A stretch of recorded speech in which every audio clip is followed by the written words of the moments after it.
My dad kicked me out like I was nothing. I didn't scream, I didn't beg, I just cut off every single bill I had ever paid for them and watched their perfect life crumble. Funny thing is, it wasn't even revenge. It was just letting reality catch up. My name is Rachel Collins. I'm 24 years old, living with my parents and younger brother in a small town outside Nashville, Tennessee. I work at a local insurance company. The salary isn't much, but it keeps the lights on, the water running, and the internet working. Without me, the heater would have died last winter. This Thanksgiving, I came home after my shift, coat still zipped, coffee clinging to my sleeves. The table was set lazily, tired centerpiece, dry turkey. Mom, Ellen, shuffled around the kitchen.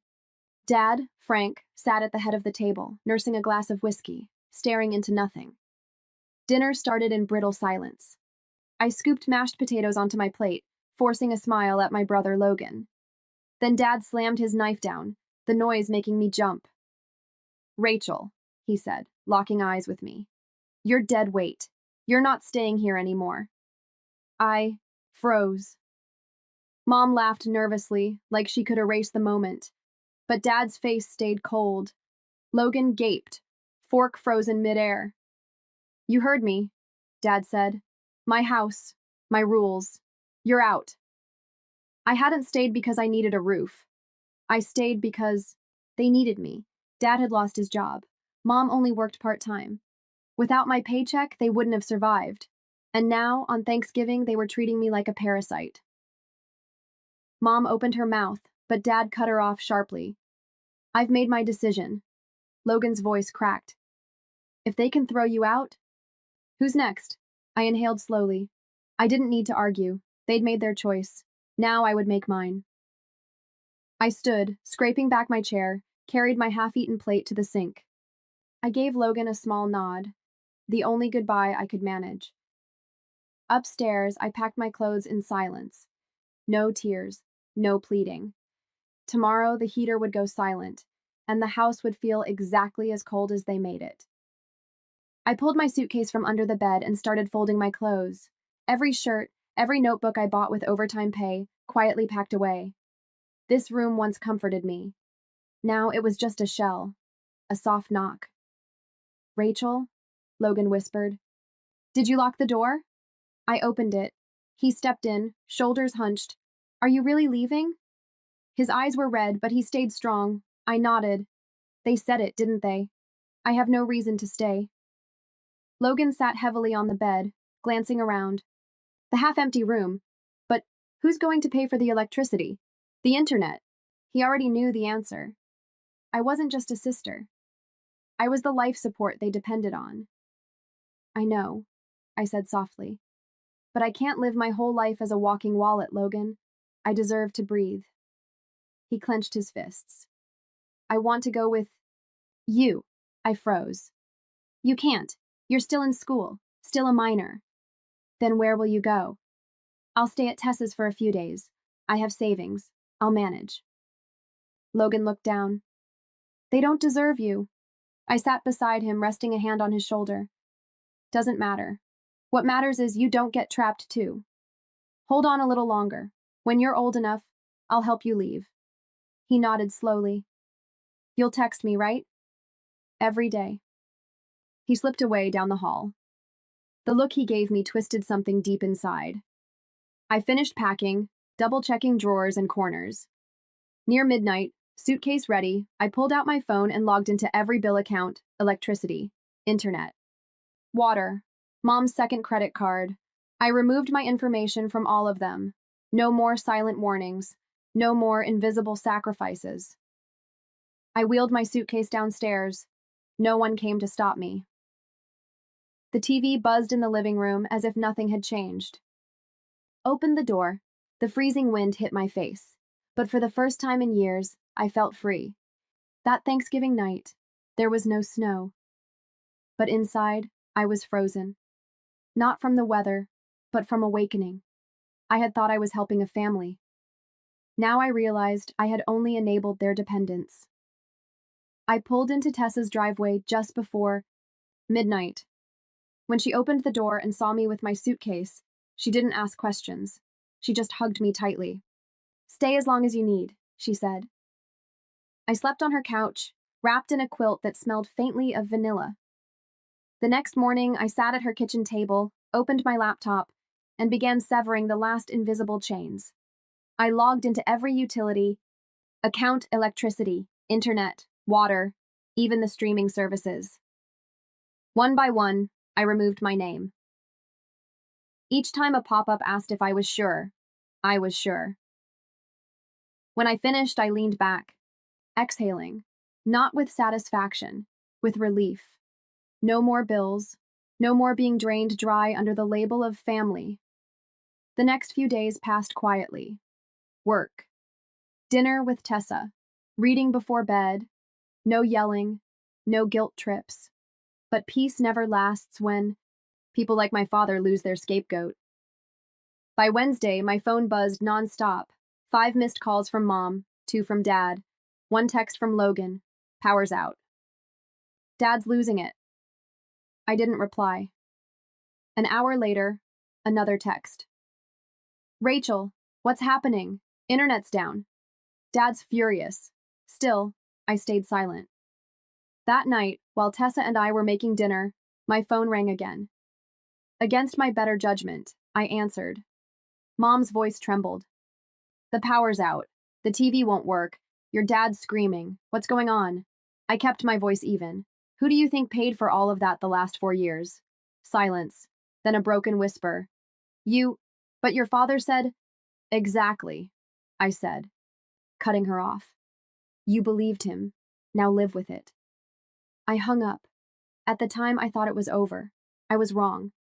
I thought cutting the bills, changing passwords, locking down accounts would end it. But people like my father didn't know how to survive without someone to blame. 3 days after I left, Logan texted during my shift. "Power's out.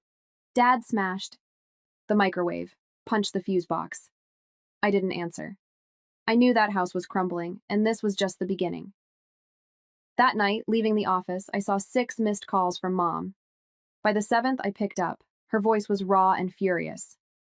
"Rachel, what have you done? No lights, no hot water. Dad's losing it." I stayed calm. "I just turned off what I was paying for. You wanted me gone.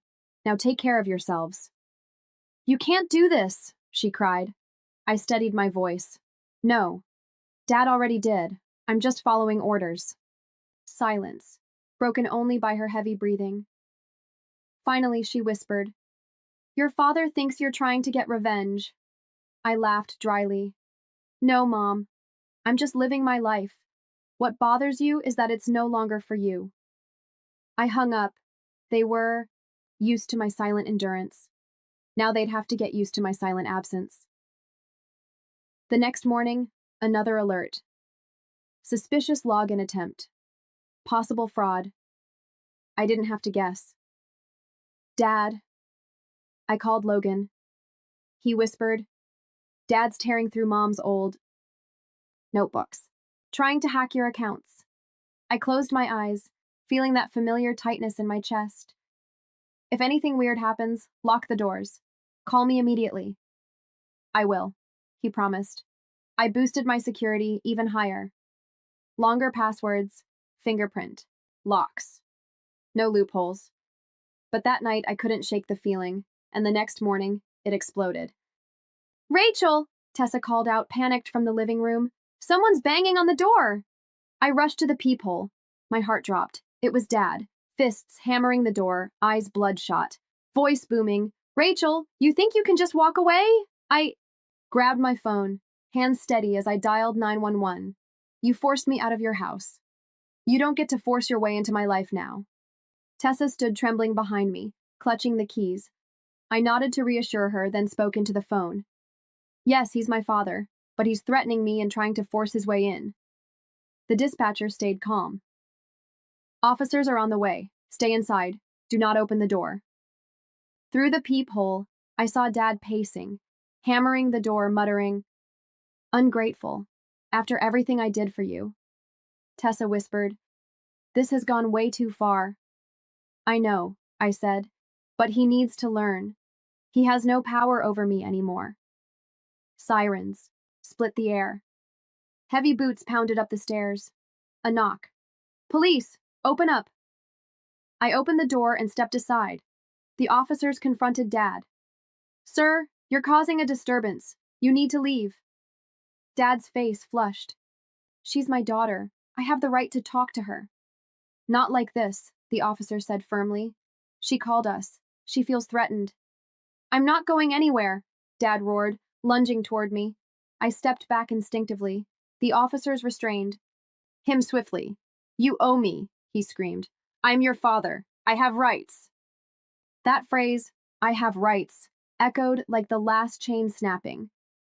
For years, he had used those words to control me. But now, I owe you nothing, I said clearly. You pushed me out. Live with it. The handcuffs clicked shut. The man who once towered over me was dragged away, shouting, You'll regret this, Rachel. You'll pay for betraying your family. I said nothing. When the door closed, Tessa touched my arm gently. Are you okay? I nodded, though my throat was tight. I just didn't think it would come to this. You did what you had to do, she said softly. Sometimes you have to walk away from what hurts you most. I collapsed onto the couch, hands still trembling. My phone buzzed. A text from Logan, Dad. Got arrested, I replied quickly. Yes, stay safe. Call me if anything happens. I thought it was finally over. But 3 days later, Logan texted again. Sis, your car's parked outside the house. My heart twisted. I called him immediately. Logan, are you sure? My car's still with Tessa. I know, he said, but it's here. Window cracked open. Mom's coffee bag is inside. There was only one possibility. Mom had stolen it. I called Tessa immediately. Check the spare key in your drawer, I said. Is it still there? Yes, she confirmed. That meant Mom, or Dad, had made a copy without telling me. Without a word, I took Tessa's car and drove to my old neighborhood. There it was, my dark blue sedan, parked outside the house. Too quiet, too wrong. I walked toward it carefully. The handle was dusty, but inside, a water bottle, unfamiliar sneakers, and a grocery receipt dated 2 days ago, with Mom's name on it. I clenched my fists. I called Logan. You home? Yeah, Mom's inside. Just got back from the store. I nodded to myself. Stay upstairs, don't get involved. I rang the doorbell. Mom opened it, purse clutched tightly in her hand. Her face tightened the moment she saw me. Rachel, what are you doing here? You took my car, didn't you? She scoffed lightly. It was just sitting there. You weren't using it. I borrowed it. Borrowed? I laughed, cold and sharp. You've been driving it for a week. With whose gas? Money? And why's the seat reclined? Like someone's been sleeping in it? She turned away, refusing to answer. I stepped inside, scanning the living room. My laptop, the one I left behind, was missing. Where's my laptop? I demanded. She stiffened. I sold it. For money? For medicine? And this house needs so many things. You don't live here anymore, she added. I stared at her for a moment, then pulled out my phone. Then you'll deal with the consequences. I'm your mother, she cried, and you stole from me. I called 911. The officers arrived quickly. I explained everything, showed them the receipt, the GPS logs. They turned to Mom. We'll instruct her to return what remains. You can file a theft report if you wish. Mom's face was pale, her hands trembling. Rachel, what are you doing to your own mother? She whispered. I looked her in the eye. I'm doing what you should have taught me, protecting what's mine. I walked out without looking back. 3 days later, a message flashed on my phone. You think you've won? You'll regret betraying your family. I didn't need a signature. I knew exactly who sent it, Dad. It was Uncle Mark, Logan whispered. Dad called everyone he knew asking for money. Mark showed up this morning, handed Mom an envelope. I leaned back, feeling my muscles tense. Mark, Dad's old drinking buddy, the man who threw parties so, while the cops were regular guests, if he bailed Dad out, this wasn't just rescue, it was alliance and trouble. Logan continued, voice tight. Last night, Dad said, he's going to make you feel what it's like to be pushed out. I jumped up from Tessa's couch. Tessa turned, alarmed. What's wrong? My dad made bail, and he's already sending threats. Her face paled. You can't stay here anymore. Do you think he knows this address? I asked, though I already knew the answer. He doesn't give up, she said. You need to leave. Tonight. I nodded grimly. That evening, I called Nora, a coworker who once offered me a room. Without hesitation, she said, come anytime. You don't have to explain. I packed quickly, a few clothes, my laptop, important documents. Everything else could wait. Tessa helped me load the car. Before leaving, we double-checked the cameras, smart locks, alarms. If anything happens, she said, I'll call the police immediately. I nodded, heart heavy but steady. Tonight, I wasn't running away. I was choosing survival. On the drive to Nora's, my phone buzzed again. You can run, but you can't hide forever. Family is forever, Rachel. I didn't reply. I simply screenshotted it and forwarded it to the police with a note. Being threatened by my biological father, I no longer feel safe. He wasn't going to give up, but this time neither was I. That weekend, morning, I returned to the old house with a police officer for a civil standby. Logan waited on the porch, backpack slung over one shoulder, exhaustion in his eyes. You sure you want to go in alone? He asked quietly. I nodded, turning to the officer. I'm just here to collect my things. Please intervene if necessary. The door creaked open. Mom sat on the sofa, clutching her purse like a life raft. Dad stood, stiffly in the kitchen, cold and silent. I didn't look at either of them. I went straight upstairs to my old room. The closet had been emptied. My belongings stuffed into 2 plastic bags. Personal items, old books, keepsakes, scattered photos. I packed them without hesitation. They weren't memories anymore, just debris from a life I had already stepped away from. Dragging the suitcase downstairs, I caught Mom standing. You're not going to say anything? She snapped. After everything? I paused, but didn't turn around. I said plenty in the past. You never listened. It was your father's fault, she cried. I turned to face her fully. You stayed silent while he humiliated me. You stood by when he kicked me out. You sold my belongings like I didn't exist. She dropped her gaze, unable to answer. Dad stepped forward, anger simmering. You think cutting ties is the solution? I laughed dryly. I'm just living what this family taught me. If you're not respected, you don't stay. I pulled a folded restraining order petition from my pocket. If either of you tries to contact me, shows up, or hacks my accounts, this goes into effect. Zeitun Feast, officer beside me nodded in confirmation. I turned to Logan. You can stay a few more months if you have to, but if it gets bad, call me. I'll come. He nodded without speaking. I left that house without looking back. Not at them, not at the memories. That chapter of my life was over. When Logan turned 18, he didn't throw a party. No posts, no celebrations, just a text.